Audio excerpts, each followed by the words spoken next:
नमस्कार, शुभ दुपार. कसे आहात? बरे आहात ना? बरेच असलं पाहिजे.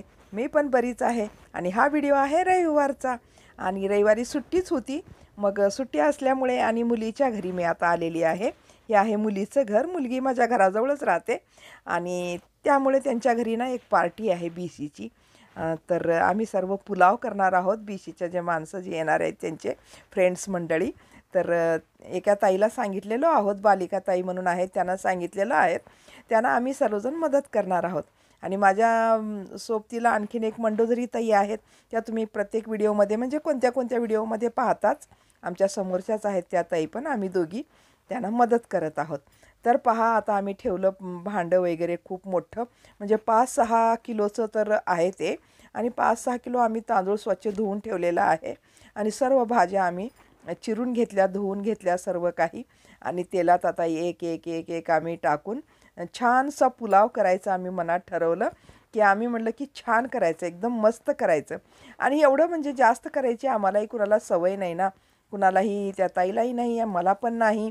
आम्ही एवढं कधी करत नाही ना आणि सवय नसल्यामुळे मग सगळे आम्ही तसेच होतो.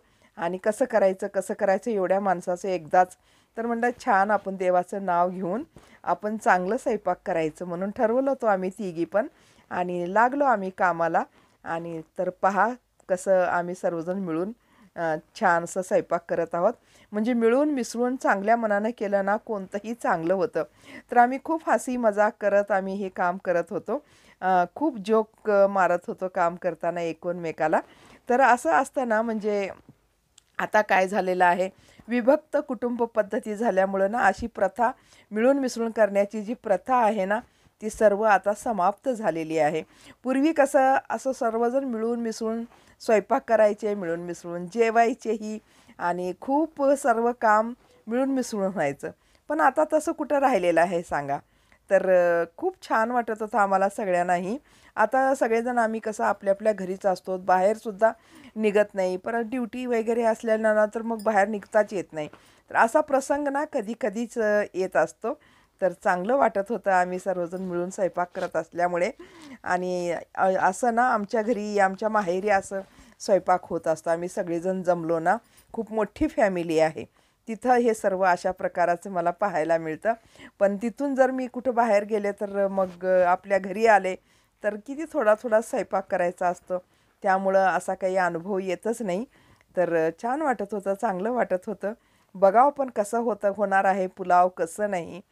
तर प्रयत्न तर चालू आहे. तर चला पहा तुम्ही, सर्व त्या ताई भाज्या घालत आहेत तेलामध्ये आणि मी आणून आणून देत आहे. म्हणजे जोडणी करणं किती महत्त्वाचं असतं पहा. अशा कामामध्ये ना आपण जोडणीचंच महत्त्वाचं असतं.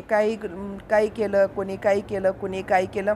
असं केलं ना कंटाळा पण येत नाही कामाचा आणि काम सहजरित्या आणि एकदम चांगल्या प्रकारे काम होऊन जातं. पण जोडणी करायला आपल्याला आलं पाहिजे.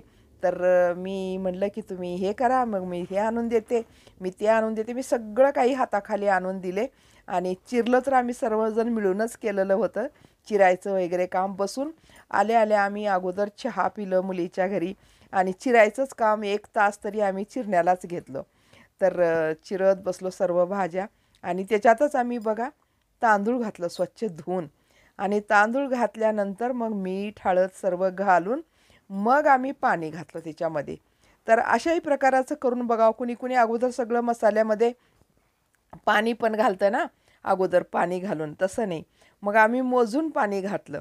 कसं म्हणजे किलोच्या हिशोबानं 6 किलो तर 12 किलो म्हणजे डबल पाणी घालायचं. असं ठरवलं आम्ही. म्हणजे कमी पडणार नाही, बरोबर होईल म्हणून. तर पाणी घालायचं ते बघा ताई मोजून घालत आहेत पाणी, म्हणजे मोजूनच घालत आपण. म्हणजे ना कमी पडणार आहे, ना जास्त पडणार आहे. म्हणजे 4 माणसं जमलं ना, कुणाची काही आयडिया, कुणाची काही आयडिया असं चालत असतं. आता त्यानंतर सुरू झालं आमचं भजे, मिरची भजे तळायचं काम. याच्यात पण जोडणीच झाली आमची. ते ताई जे मेन स्वयंपाकाचे असते ते तळायला लागल्या आणि मी मिरच्या चिरून दिले आणि ते मंडोदरी ताई आहेत ते मसाला भरून दिल्या. आणि अशा प्रकारे पहा कितीतरी मिरची भजे आमचे बनून तयार झाले आणि एकदम मस्त आणि स्वादिष्ट असे झाले. तर हे पण काम व्यवस्थितरित्या आणि एकदम लवकर आणि जास्त तेलाचं सुद्धा प्रमाण जास्त जळालेलं नाही आहे. एकदम चांगल्या प्रकारे हे पण मिरची भजे आमचे तयार झाले. ढब्बू मिरची आणलेली होती चांगली मोठे मोठे आणि त्याला आम्ही चांगल्या प्रकारे केलं. आता मिरची भजीचं पण कार्यक्रम आमचा झाला. तर आम्ही असंच बोलत बोलत म्हणलं की असं स्वयंपाक करताना ना देवाचं नाव घ्यायचं असतं, म्हणजे स्वयंपाक छान होतं म्हणून. मग मंडोदरी ताई जी आहेत ना त्यांना गाणे पण येतात, भजन पण म्हणतात. म्हणून मी म्हटलं त्यांना की थोडंसं भजन म्हणा, तर देवाचं नाव घेतल्यासारखं पण होईल. तर ऐका तुम्ही. घरी कसं उगीच नवऱ्याला शिव्या दे, लेकराला शिव्या देत करत स्वयंपाक केलं तर छान नाही होत ना. तर पहा.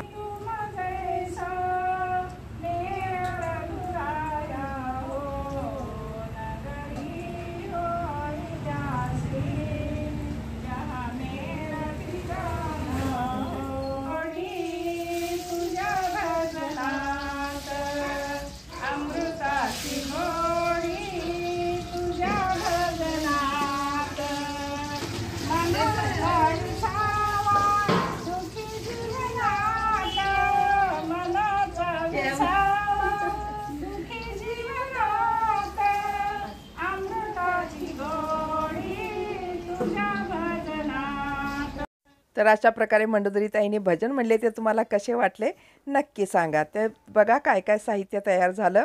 हे पहा, कोशिंबीर आणि मिरची भजे, पापड इकडे ठेवलेले आहेत आणि इकडे जिलेबी आहे आणि इकडे आहे पुलाव. तर सर्व स्वयंपाक आमचा 5 वाजेपर्यंत तयार झाला आणि त्यानंतर मग 6ला बसले इकडं सगळे बीसीचे लोक सगळे जेवायला आणि पुरुषाचं जेवण तिकडं चालू आहे. इकडे बायका वगैरे ही मग पुरुषाचं जेवण झाल्या लगेच सुरू झालं बायकांचं जेवण आणि खूप व्यवस्थित सर्वांनी चांगल्या प्रकारे सर्वांनी पोट भरून जेवण केलं आणि खूप आवडलं सगळ्यांना स्वयंपाक. तर खूप छान वाटलं, सगळे एन्जॉय करत होते. त्यानंतर झाला केक काटायचा कार्यक्रम. केक पण काटले गेले. पहा कसे न्यू इयरचे.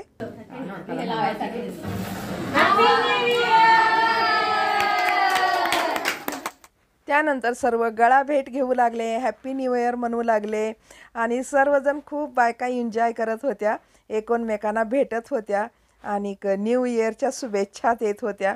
छान वाटत होतं त्यांचं सगळे. म्हणजे अशा प्रकारे बीसीचे सर्व मेंबर असे एकत्र येतात कोणत्या तरी एका निमित्तानं. माणसाला पहा वेळ आता सगळ्यांना खूपच कमी आहे, पण एका निमित्तानं एकत्र येऊन भेटणं करणं असं सुद्धा खूपच आवश्यक आहे पहा. कारण आता मोबाईल आल्यामुळे ना माणसाला माणसाची गरजच वाटत नाही, पण हे पण आवश्यक आहे असं भेटणं वगैरे. त्यानंतर सर्वजण आपलं थोडंसं एन्जॉय करायला लागले की असं तसं फोटो घेण्याचं काम चालू झालं. खूप छान व्हिडिओसुद्धा काढले सर्वजण. तर तुम्हाला हा व्हिडिओ कसा वाटला नक्की सांगा आणि आवडला तर लाईक शेअर कमेंट्स जरूर करा आणि भेटू पुढच्या व्हिडिओमध्ये. तोपर्यंत धन्यवाद.